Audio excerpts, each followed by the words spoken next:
ሰላም ጤና ይስጥልን ውድ ሪፖርተር ተከታታዮች የሰዓቱን ዜናዎች ቀጥዬ አሰማችኋለሁ።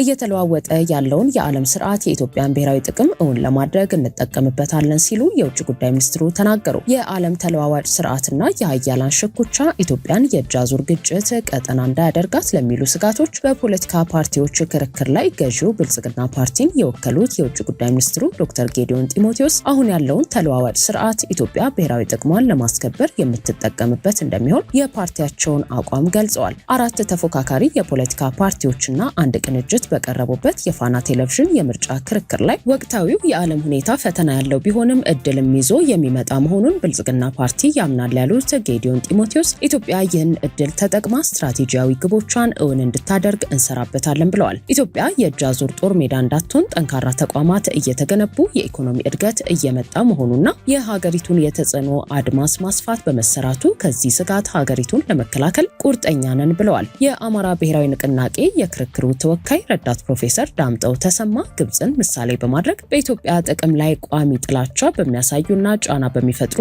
አካላት ላይ ዲፕሎማሲያዊ መርሃችን ቋሚ ጠላትነት ብሎ እስከመፈረጅ ሊደርስ ይችላል ሲሉ ተናግረዋል። የነጻነትና እኩልነት ፓርቲ ሊቀመንበር ዶክተር አብዱል ቃድር በበኩላቸው የኢትዮጵያ ብሔራዊ ጥቅም እንዲጠበቅ ኢትዮጵያ ከጎረቤት ሀገራት ጋር ያላት ድንበር በዓለም አቀፍ ሕግ መወሰንና መጠበቅ አለበት ብሎ ብሔራዊ ጥቅምን ለማስጠበቅ ዓለም አቀፍ ሕግን መከተል የተሻለ ነው ብለዋል። ትብብር ለኢትዮጵያ አንድነት የተባለው የአምስት ፓርቲዎች ቅንጅትን የወከሉት ዶክተር አበባው ደሳለው ትብብሩ ኤርትራና ኢትዮጵያ አንድ ሀገር የሚሆኑበትን መንገድ በወንድማማችነትና መተማመን ላይ በተመሰረተ ዲፕሎማሲ መፍጠር ይቻላል ብሎ እንደሚያምን ያስረዱ ሲሆን በሀገር ውስጥ ያለው የእርስ በርስ ግጭት አለመቆም ኢትዮጵያን የማይደፍሩ ሀገራት እንዲደፍሩ አድርጓል ሲሉ ትብብሩ አስታውቋል። በክርክሩ የተገኘው ሌላኛው ተቃዋሚ ፓርቲ የኢትዮጵያ ዜጎች ለማህበራዊ ፍትህ ፓርቲ የወከሉት አቶ ኢዮብ መሳፍንት አሰብ የኢትዮጵያ ሕዝብ ሙሉ ውክልና ባልሰጠው መንግስት የተሰጠ የኢትዮጵያ ንብረት በመሆኑ የማስመለስ አቋም አለኝ ያለ ሲሆን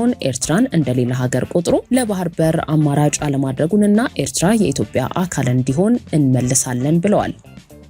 ባለሀብቶችና የንግዱ ማህበረሰብ የጸጥታ መዋቅሩን በመደገፍ ትልቅ ኃላፊነት አለበት ሲሉ የወልቃይት ጠገዴ ሰቲት ሁመራ ዞን አመራሮች አሳሰቡ። ትግራይና አማራ ክልሎች የይገባኛል ጥያቄ ከሚያነሱባቸው አካባቢዎች አንዱ በሆነውና በአማራ ክልል ስር በዞን የተዋቀረው የወልቃይት ጠገዴ ሰቲት ሁመራ ዞን አመራሮች ከአካባቢው ባለሀብቶች ጋር ባደረጉት ስብሰባ የገጠመን ውጫዊ የወረራ ስጋትና ውስጣዊ የጽንፈኝነት አደጋ በአጭር ጊዜ በመቀልበስ ሁለንተናዊ ሰላምና ልማት እናረጋግጣለን በሚል መሪ ቃል ሲካሄድ የዞኑ አስተዳዳሪ አቶ አሸተ ደምለው በሰላም እጦት የክልላችን ሕዝብ ሰቆቃ ውስጥ ይገኛል ብለዋል። ህወሓት ለዳግም ወረራ እየተዘጋጀ ነው በማለት የከሰሱት አስተዳዳሪው ሁላችንም ከሀገር መከላከያ ሰራዊትና ከተከዜ ዘብ ጋር በመሆን በቅንጅት ልንመክተው ይገባል ሲሉም ተናግረዋል። ሰላም የሁሉም ነገር መሰረት ነው ያሉት የዞኑ ንግድና ገበያ ልማት መምሪያ ኃላፊ አቶ ፍስሐ ሀጎስ ዘላቂ ሰላምን ለማረጋገጥ ሁሉም አካል የድርሻውን ሊወጣ ይገባል ብለው የባለሀብቶችና የንግዱ ማህበረሰብ ሰላም በማስፈንና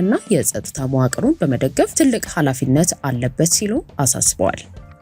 የፌዴራል መንግስት የትግራይን በጀትና የመድኃኒት አቅርቦት አቋረጠ። የትግራይ ክልል ጤና ቢሮ ኃላፊ ዶክተር አማኑኤል ኃይለ በሰጡት መግለጫ የፌዴራሉ መንግስት ወደ ትግራይ መላክ የነበረበትን የመድኃኒት አቅርቦት ማቋረጡ ተገቢ እንዳልሆነ ገልጸዋል። ከ2 ዓመታት በላይ በተካሄደው ጦርነት ካጋጠሙ መጠነ ሰፊ ቀውስ ለማገገም ጥረት ሲደረግ የቆየ ቢሆንም ችግሩ በአሁኑ ወቅት ተባብሶ መቀጠሉን የገለጹት የጤና ቢሮ ኃላፊ ችግሩ በህዝብ ላይ የሚያደርሰው ጉዳት ሰፊ በመሆኑ ዓለም አቀፉ ማህበረሰብ ሊያውቀው ይገባል ብለዋል። እስከ ታህሳስ ወር 2018 ዓ.ም ድረስ በመደበኛው መጠን ባይሆንም መድኃኒት ወደ ክልሉ ይገባ እንደነበር ጠቅሰው ከጥርና የካቲት ወር ወዲህ ግን ምንም አይነት መድኃኒት እንዳልገባ ተናግረዋል። የመድኃኒት የበጀትና የነዳጅ አቅርቦት መቋረጥ የጤና ዘርፉን አደጋ ላይ እንደጣለው የገለጹ ሲሆን ህዝቡ በጦርነቱ ለደረሰበት በደል ካሳ መክፈል ሲገባ ተጨማሪ በደል ማድረስ አግባብነት እንደሌለው በማከል የፌዴራሉ መንግስት ያቋረጠውን የመድኃኒት አቅርቦት እንዲቀጥል ጠይቀዋል። ሪፖርተር የእንግሊዝኛው ጋዜጣ ያነጋገራቸው በጤና ሚኒስቴር የኤችአይቪ ኤድስ መከላከልና መቆጣጠር ዳይሬክተር አቶ ፍቃዱ ያደታ ግን በክልሉ ውስጥ በቂ የመድኃኒት ክምችት እንዳለ በመጥቀስ ክሱን ውድቅ አድርገውታል። አቶ ፍቃዱ እንደሚሉት የትግራይ ጤና ቢሮ ኃላፊ ይህንን ወቀሳ ያቀረቡት በክልሉ ባለው የመድኃኒት የክምችት መጠን በቀጣዮቹ ጊዜያት ሊፈጠር የሚችለውን ሁኔታ መቋቋም አዳጋች ሊሆን ይችላል ከሚል ፍርሃት የመነጨ ነው። ይህ አለመግባባት ቢኖርም ሚኒስቴር መስሪያ ቤቱ የክልሉን መደበኛ ጥያቄዎች ለማሟላት ተጨማሪ መድኃኒቶችና መሳሪያዎችን ለመላክ በዝግጅት ላይ እንደሆነ ነው ያስረዱት። ባለፈው ሳምንት በተመሳሳይ መልኩ የክልሉ ንግድና ኤክስፖርት ቢሮ ወደ ክልሉ በወር መግባት የነበረበት የነዳጅ መጠን ከ12 እስከ 15 ሚሊዮን ሊትር ነዳጅ ቢሆንም ከየካቲት 2017 ዓ.ም ወዲህ ግን ወደ 850 ሺህ ሊትር መውረዱን በመጥቀስ ካለፈው ጥር ወር ጀምሮ ሙሉ በሙሉ መቋረጡን መግለጹ ይታወሳል። የፌዴራል የነዳጅና ኢነርጂ ባለስልጣን ዋና ዳይሬክተር ዶክተር ደስታው መኳንንትም በቢሮው የቀረበውን ክስ ውድቅ በማድረግ በሁሉም የሀገሪቱ ክልሎች መደበኛ የነዳጅ አቅርቦት ስራ እየተሰራ እንደሆነ ለሪፖርተር መናገራቸው አይዘነጋም።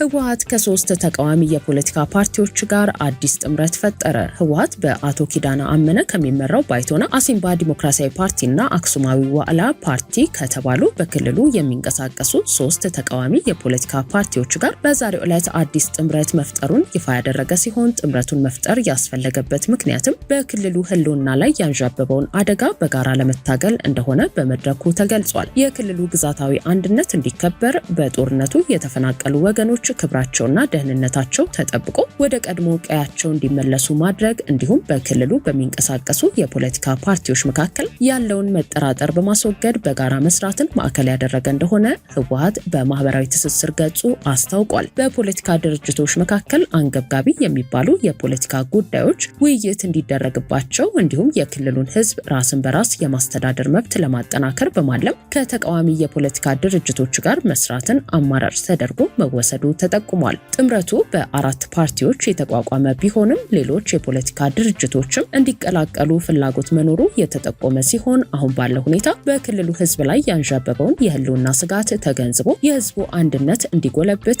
የግዛታዊ አንድነት ጉዳይ ለድርድር እንዳይቀር እንዲሁም ራስን በራስ የማስተዳደር መብት ተግባራዊ እንዲደረግ ዝግጁ መሆን እንደሚገባ ተገልጿል። ህወሓት ነሐሴ ወር 2017 ዓ.ም ያካሄደውን 14ኛ ድርጅታዊ ጉባኤ ተከትሎ ባለፈው ዓመት መጨረሻ ህጋዊ ፍቃዱ መሰረዙ ይታወሳል። የጥምረቱ አባል የሆነው ተቃዋሚው አሲምባ ዲሞክራሲያዊ ፓርቲም ከብሔራዊ ምርጫ ቦርድ ጊዜያዊም ሆነ ቋሚ ህጋዊ እውቅናና የምዝገባ ፍቃድ ሳያገኝ በቦርዱ ህጋዊ እውቅናና ፍቃድ እንደተሰጠው በማስመሰል በተለያዩ መድረኮች አሳሳሽ መግለጫ እንደሚሰጥ ቦርዱ መረዳቱን እንዲሁም መጋቢት ወር 2017 ዓ.ም ቦርዱ ባደረገው ስብሰባ ፓርቲው የጀመረውን ህጋዊ እውቅና የማግኘት ሂደት ቦርዱ እንዲያሟላ የጠየቃቸው መስፈርቶች በራሱ ጊዜ ሳያሟላ የቀረ በመሆኑ እንዲሁም ፓርቲው የሚያደርጋቸው እንቅስቃሴዎች ማህበረሰቡን የሚያሳስቱና የሚያደናግሩ በመሆናቸው ከኢትዮጵያ ብሔራዊ ምርጫ ቦርድ ምንም አይነት ጊዜያዊም ሆነ ቋሚ ህጋዊ እውቅናና የምዝገባ ፍቃድ ያልወሰደና የምዝገባ ሂደቱን ያልጨረሰ መሆኑን ሚያዝያ 14 ቀን 2017 ዓ.ም ብሔራዊ ምርጫ ቦርድ ባወጣው መግለጫ መግለጹ ይታወሳል። ውድ ሪፖርተር ተከታታዮች የሰዓቱ ዜናዎቻችን እነዚህ ነበሩ። ስላደመጣችሁን ከልብ እናመሰግናለን።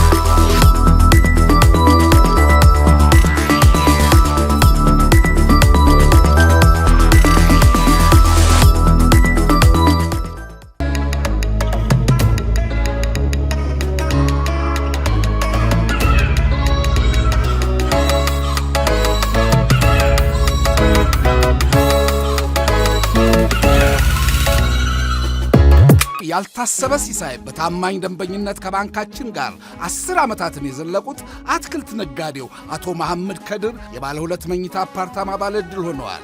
አቢሲኒያ ባንክ ባልታሰበ ሲሳይ ያልታሰበ ነገር ስለሰጠኝ እጅግ አድርጌ አመሰግናለሁ።